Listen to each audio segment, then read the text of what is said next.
আজকে আমরা খুব পরিচিত একটা বাংলা ইসলামিক গল্পের গভীরে যাব। গল্পটার নাম আল্লাহর সাহায্য।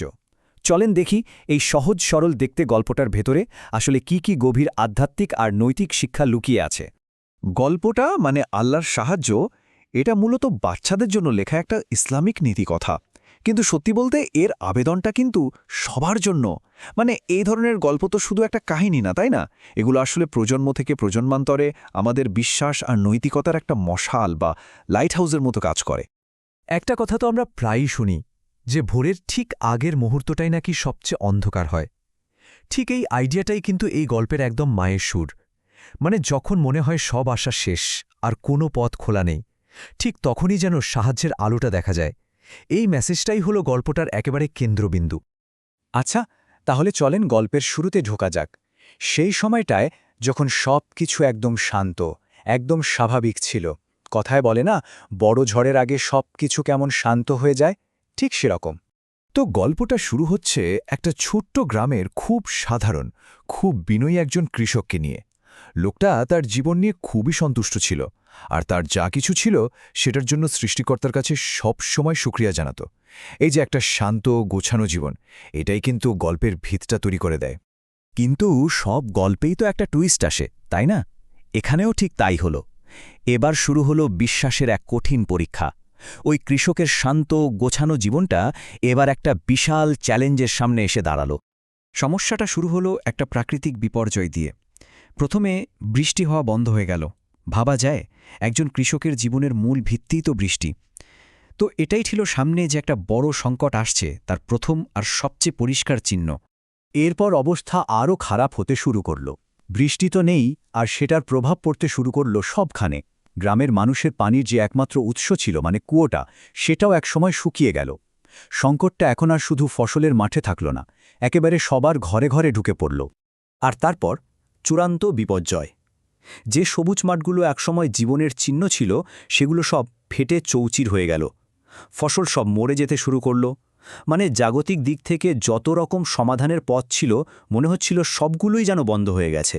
গল্পটা এখন তার সবচেয়ে কঠিন, সবচেয়ে ইমোশনাল একটা জায়গায় এসে দাঁড়িয়েছে।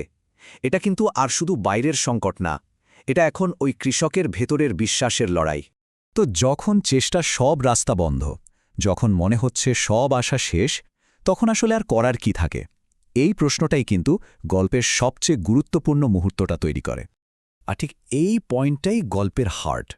কৃষক তার চেষ্টার শেষ পর্যায়ে এসে সব ছেড়ে দিয়ে পুরোপুরি আল্লাহর উপর ভরসা করলেন। তিনি বললেন, হে আল্লাহ, আমার যা করার ছিল আমি করেছি, এখন আমি শুধু আপনার উপরেই ভরসা করছি। নিজের চেষ্টার উপর নির্ভরতা থেকে সরে এসে এই যে পুরোপুরি আত্মসমর্পণ, এটা একটা অসাধারণ মুহূর্ত, তাই না? আর এই যে আন্তরিক একটা প্রার্থনা, ঠিক এর পরেই কিন্তু গল্পের মোড়টা ঘুরে যায়। গল্পের নামটাই যেমন বলছে, আল্লাহর সাহায্য। সাহায্যটা আসে এমন এক জায়গা থেকে যা ছিল সবার কল্পনারও বাইরে। এই যে প্রার্থনার আগের আর পরের অবস্থা, এই পার্থক্যটাই গল্পের ম্যাজিক্যাল পরিবর্তনটাকে একদম চোখের সামনে নিয়ে আসে। একবার ভাবুন, একদিকে ফেটে চৌচির হয়ে যাওয়া শুকনো মাটি, আর অন্যদিকে প্রার্থনার পর সেই একই জমি বৃষ্টিতে ভিজে একেবারে সবুজ। এই যে চোখে দেখা পরিবর্তন, এটাই গল্পের আসল মেসেজটাকে অনেক বেশি শক্তিশালী করে তোলে। যে কোনো ভালো গল্পের শেষেই তো একটা শিক্ষা থাকে, তাই না? এই গল্পটাও আমাদের জন্য কিছু খুব গভীর বার্তা রেখে গেছে। চলেন সেই শিক্ষাগুলো কি একটু খুঁজে দেখি। গল্পের যে শিক্ষা, সেটাকে আমরা সহজ করে 4টা ধাপে ভাগ করতে পারি। 1 নম্বর, নিজের সীমাবদ্ধতাকে মেনে নেওয়া। মানে এটা বোঝা যে আমাদের ক্ষমতা সীমিত। 2, একদম মন থেকে আন্তরিকভাবে বিশ্বাসের দিকে ফেরা। 3, ধৈর্য ধরা আর ভরসা রাখা। আর সবশেষে 4 নম্বর হল, যখন সাহায্য আসবে তখন সেটা কৃতজ্ঞতার সাথে গ্রহণ করা। এই যে পুরো আইডিয়াটা, মানে নিজের সবটুকু চেষ্টা করে বাকিটা সৃষ্টিকর্তার উপর ছেড়ে দেওয়া, ইসলামে এটার একটা খুব সুন্দর নাম আছে। এটাকে বলে তাওয়াক্কুল।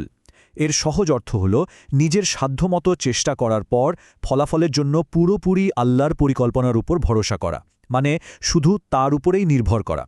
আর এই গল্পটা হলো তাওয়াক্কুলের একটা জীবন্ত উদাহরণ। আচ্ছা, শেষ করার আগে একটা প্রশ্ন রেখে যাই, যেটা নিয়ে আমরা সবাই একটু ভাবতে পারি।